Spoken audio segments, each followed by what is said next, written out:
ओम श्री गणेशाय नमः। भगवान शिव और माता पार्वती की कृपा हम सभी पर सदा सर्वदा बनी रहे।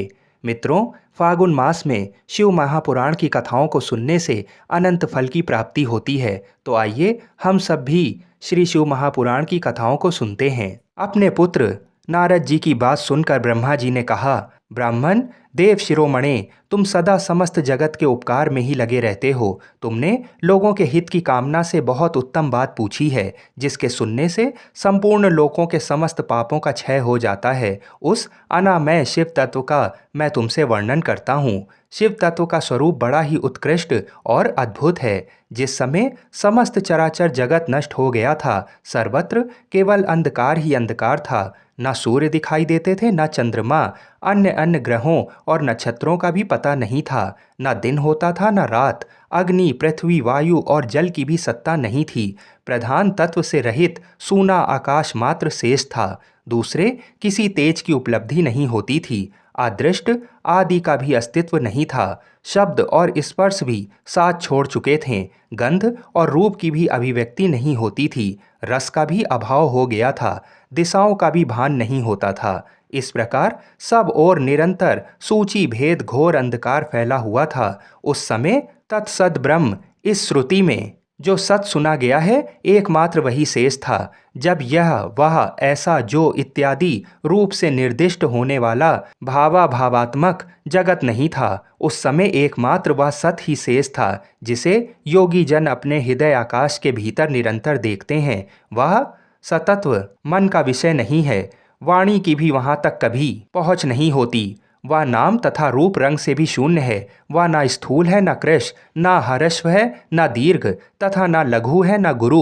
उसमें न कभी वृद्धि होती है, न ह्रास। श्रुति भी उसके विषय में चकित भाव से है। इतना ही कहती है, अर्थात उसकी सत्ता मात्र का ही निरूपण कर पाती है। उसका कोई विशेष विवरण देने में असमर्थ हो जाती है। वह सत्य ज्ञान स्वरूप अनंत परम आनंदमय परम ज्योति स्वरूप अप्रमेय आधार रहित निर्विकार निराकार निर्गुण योगी गम्य सर्वव्यापी सबका एकमात्र कारण निर्विकल्प निरारंभ माया शून्य उपद्रव रहित अद्वितीय अनादि अनंत संकोच विकास से शून्य तथा चिन्मय है। जिस पर ब्रह्म के विषय में ज्ञान और अज्ञान से पूर्ण उक्तियों द्वारा इस प्रकार विकल्प किए जाते हैं, उसने कुछ काल के बाद द्वितीय की इच्छा प्रकट की। उसके भीतर एक से अनेक होने का संकल्प उदित हुआ।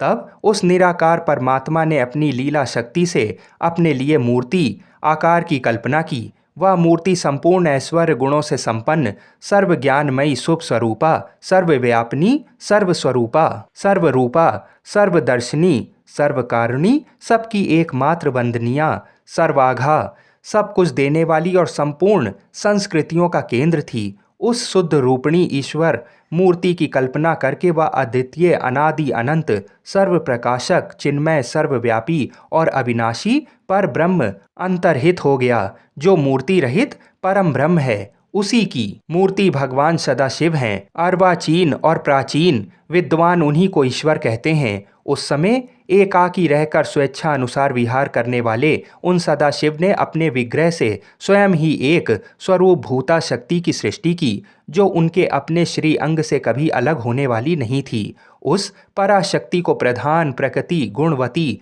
माया बुद्धि तत्व की जननी तथा विकार रहित बताया गया है। वह शक्ति अंबिका कही गई है। उसी को प्रकृति सर्वेश्वरी त्रिदेव जननी नित्या और मूल कारण भी कहते हैं। सदाशिव द्वारा प्रकट की गई उस शक्ति के 8 भुजाएं हैं। उस शुभ लक्षणा देवी के मुख की शोभा विचित्र है। वह अकेली ही अपने मुखमंडल में सदा 1 सहस्त्र चंद्रमाओं की कांति धारण करती हैं।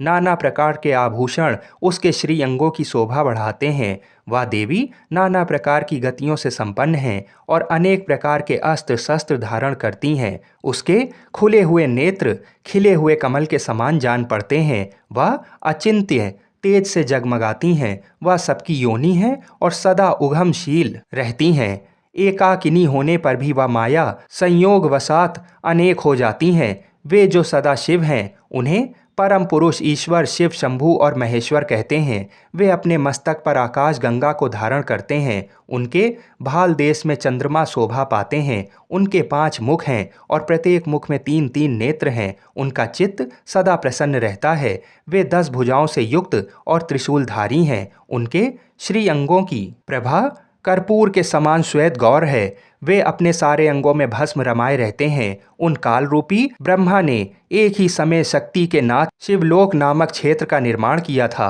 उस उत्तम क्षेत्र को ही काशी कहते हैं। वह परम निर्वाण या मोक्ष का स्थान है जो सबके ऊपर विराजमान है। वे प्रिया प्रियतम रूप शक्ति और शिव जो परमानंद स्वरूप हैं उस मनोरम क्षेत्र में नित्य निवास करते हैं। काशीपुरी परम आनंद रूपिणी है। मुने शिव और शिवा ने प्रलय काल में भी कभी उस क्षेत्र को अपने सानिध्य से मुक्त नहीं किया है। इसलिए विद्वान पुरुष उसे अविमुक्त क्षेत्र के नाम से भी जानते हैं। वह क्षेत्र आनंद का हेतु है। इसलिए पिनाकधारी शिव ने पहले उसका नाम आनंद वन रखा था। उसके बाद वह अविमुक्त के नाम से प्रसिद्ध हुआ। मित्रों, आगे की भाग की कथा को सुनने के लिए हमारे चैनल को अवश्य सब्सक्राइब करें। हर हर महादेव।